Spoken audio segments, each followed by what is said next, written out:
ओम नमः शिवाय। दोस्तों, आज हम आपके समक्ष शिव जी की व्रत कथा प्रस्तुत करने जा रहे हैं। चलिए कथा शुरू करते हैं।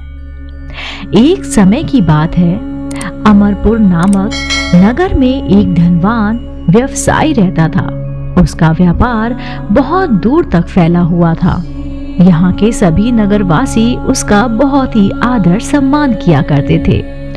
उस व्यापारी के पास किसी भी चीज की कमी नहीं थी, लेकिन फिर भी वह अपने जीवन में हमेशा दुखी रहता था। दरअसल उस व्यापारी का एक भी बेटा नहीं था, जिस कारण हर समय उसे यही चिंता सताती थी कि उसके मरने के बाद उसकी संपत्ति की देखभाल कौन करेगा। वह व्यापारी बेटे की चाहत में हर सोमवार को बाबा भोलेनाथ की पूजा करता था और शाम ढलते ही मंदिर जाकर शंकर भगवान के सामने दीपक जलाता था। एक दिन माँ पार्वती उसकी श्रद्धा भक्ति से खुश हो गई। उन्होंने बाबा भोलेनाथ से उस व्यवसाय की इच्छा पूरी करने के लिए प्रार्थना की। इस पर भगवान शिव ने कहा, इस दुनिया में हर किसी को उसके कार्यों के आधार पर फल मिलता है। भगवान शंकर के समझाने पर भी पार्वती जी नहीं मानी। वह लगातार बाबा भोलेनाथ से यही कहती रही कि उस व्यापारी की इच्छा पूरी कर दीजिए। अंत में शिव जी ने माँ पार्वती के अनुरोध पर उस व्यापारी को बेटे का वरदान दे दिया। आशीर्वाद देने के बाद भगवान शंकर ने पार्वती माता से कहा, मैंने आपके अनुरोध पर उस व्यापारी को बेटी की प्राप्ति का आशीर्वाद तो दे दिया, लेकिन उसका बेटा केवल 16 साल की उम्र तक ही जीवित रहेगा।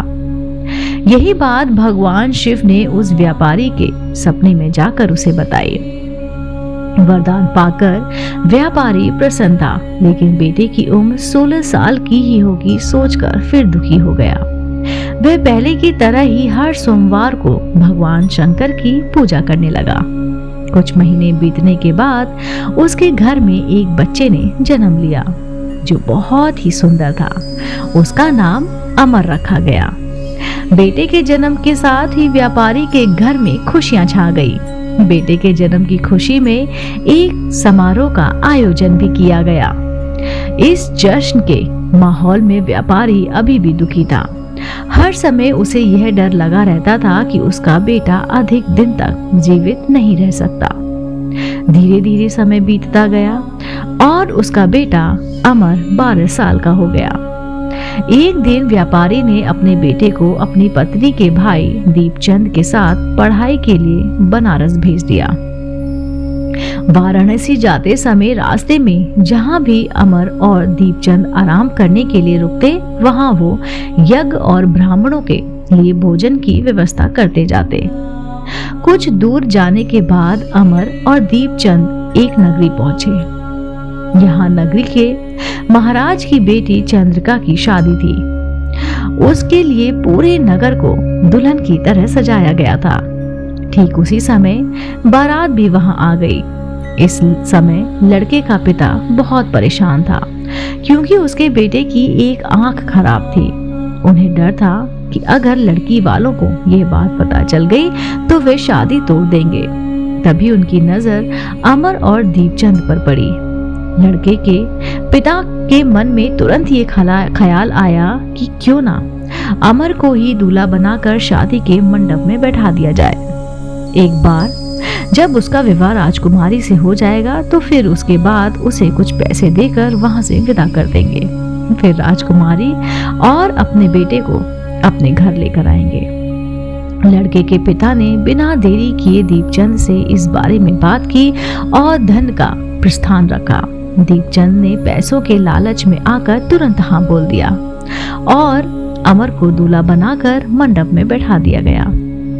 यहाँ पर राजा ने राजकुमारी का कन्यादान करके विवाह संपन्न कराया और बहुत सारी संपत्ति के साथ अपनी बेटी को खुशी खुशी विदा किया।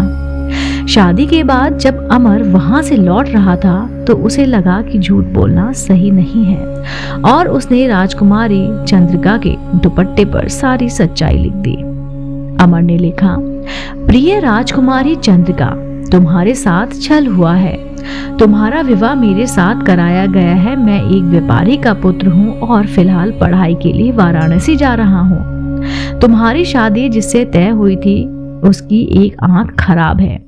राजकुमारी ने यह सच जानने के बाद उस लड़के के साथ जाने से इनकार कर दिया और अपने पिता के साथ रहने लगी। उधर अमर वाराणसी के गुरुकुल में पहुंचकर पढ़ाई करने लगा। धीरे धीरे समय बीतता गया और अमर 16 साल का हो गया। इस दौरान उसने एक महायज्ञ का आयोजन किया। यह यज्ञ समाप्त होने के बाद अमर ने सभी ब्राह्मणों को खाना खिलाया और उन्हें कपड़े दिए। सारे काम खत्म करने के बाद अमर रात में अपने कमरे में सोने चला गया। भगवान शंकर के वरदान के मुताबिक उसी रात अमर ने अपने प्राण त्याग दिए। अगली सुबह जब दीपचंद उसके कमरे में पहुंचा तो उसने देखा कि अमर जीवित नहीं है। वह जोर जोर से रोने लगा। उसकी रोने की आवाज सुनकर आसपास के लोग भी इकट्ठा हो गए और अपना दुख जताने लगे। दीपचंद के रोने की आवाज भगवान शिव और मां पार्वती के कानों तक पहुंची। यह सुन माता पार्वती ने कहा, हे स्वामी, मैं दीपचंद के रोने की इस आवाज को बर्दाश्त नहीं कर पा रही हूँ। कृपा करके इसके दुख को दूर करें। पार्वती जी की बात सुनकर बाबा भोलेनाथ अमर के पास पहुंचे। यहाँ उन्होंने देखा कि यह तो वही बालक है जिसे केवल 16 साल की उम्र तक ही जीवित रहने का आशीर्वाद मिला था।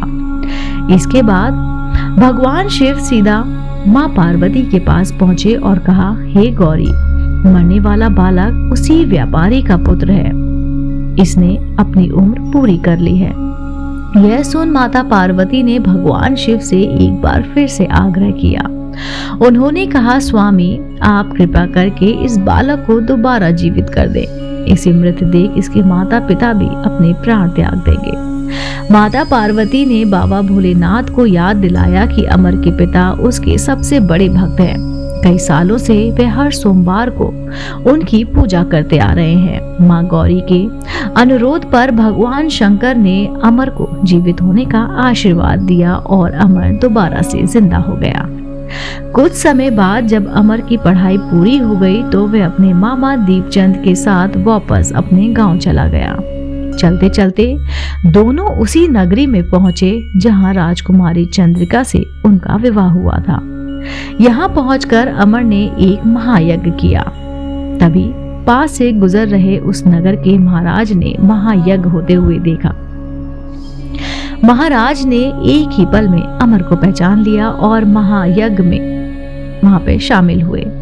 महायज्ञ के समाप्त होते ही वो अमर और दीपचंद को अपने साथ ले आए। कुछ दिनों तक उन्होंने अमर और दीपचंद को अपने महल में ही रखा। उसके बाद महाराज ने संपत्ति और कपड़े देकर राजकुमारी को अमर के साथ भेज दिया। महाराज ने रास्ते में उनकी रक्षा के लिए कुछ सैनिक भी भेज दिए। दीपचंद भी महल से अपने नगर पहुंचा और दूत के हाथों अमर के आने की सूचना व्यापारी तक पहुंचाई। व्यापारी को जैसे ही पता चला कि उसका बेटा 16 साल की उम्र के बाद भी जीवित है तो वे बहुत खुश हुआ। दरअसल व्यापारी और उसकी पत्नी दोनों ने खुद को एक कमरे में बंद कर लिया था। वह बिना कुछ खाए पिए अपने बेटे का इंतजार कर रहे थे। दोनों ने ये प्रण लिया था कि अगर उन्हें अपने बेटे की मौत की खबर मिली तो वह भी अपनी जान दे देंगे। दूत की बात सुनकर व्यापारी और उनकी पत्नी नगर के अन्य लोगों के साथ अपने बेटे के स्वागत के लिए नगर के गेट के पास पहुंचे। यहाँ उन्हें पता चला कि उनके बेटे की शादी एक राजकुमारी से हुई है। वह दोनों साथ में आए हैं तो उनकी खुशी का ठिकाना ना रहा। उनकी खुशी दुगनी हो गई। बेटे और अपनी बहू का स्वागत करने के उत्साह से वे काफी धूमधाम से वहां पर पहुंचे। उसी रात एक बार फिर से बाबा भोलेनाथ व्यापारी के सामने आए और कहा, मैं तुम्हारी भक्ति से खुश हूँ। हर सोमवार को तुम मेरी पूजा करते रहो, इसलिए मैंने तुम्हारे बेटे को लंबी उम्र का वरदान दिया है। भगवान शिव की ये बातें सुनने के बाद व्यापारी बहुत खुश हुआ। बेटे का जीवन वापस मिलने के बाद भी व्यापारी हर सोमवार को भगवान शिव की आराधना करता था, जिससे शिव पार्वती दोनों की ही कृपा व्यापारी के घर में हमेशा हमेशा के लिए बनी रही। कहानी से क्या सीख मिलती है? अगर सच्चे मन से किसी चीज को पाने की चाह हो तो वे जरूर मिलती है, बस उसके लिए निरंतर प्रयास करते रहना चाहिए। दोस्तों, अगर आप भी शिव भक्त हैं तो मेरे साथ एक बार कहिए, ओम नमः शिवाय, बम बम बोले। दोस्तों, अगर आप ऐसे ही धार्मिक पौराणिक कहानी कथाएं सुनना पसंद करते हैं तो आप मेरे चैनल आध्यात्मिक कहानियों को तुरंत से सब्सक्राइब कर लीजिए, क्योंकि ऐसी कहानी हम अपने चैनल द्वारा आप तक साझा करते रहते हैं। आप देख रहे थे आपका अपना पसंदीदा YouTube चैनल आध्यात्मिक कहानियां।